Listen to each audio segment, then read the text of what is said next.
បាទសួស្តីបងប្អូនថ្ងៃនេះខ្ញុំនាំបងប្អូនទៅលេងប្រាសាទតាព្រំ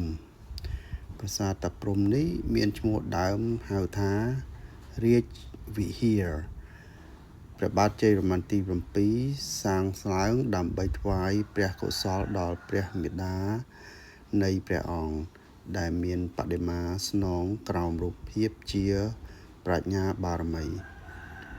ទេពនេះស្ថិតនៅក្នុងចំណោមត្រៃទេពមានព្រះពុទ្ធ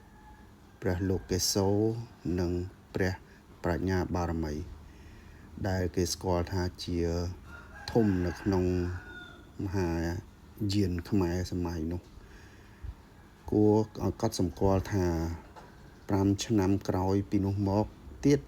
ទើបព្រះរាជាប្ររពឆ្លងប្រាសាទប្រខ័នឧទ្ទិសទៅព្រះបិតារបស់ព្រះអង្គមានបដិមាមួយចំនួនធំទៀតដែលគេតម្កល់នៅទីផ្សេងក្នុងបរិវេណនេះព្រោះតាព្រំពុំគ្រាន់តែជាប្រាសាទ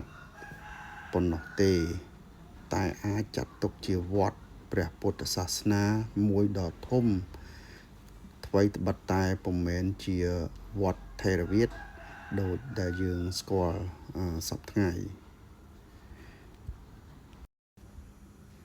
ប្រាសាទនេះសាងសង់នៅគ្រិស្តសករាជឆ្នាំ1186ចុងសតវត្សទី12បងប្អូន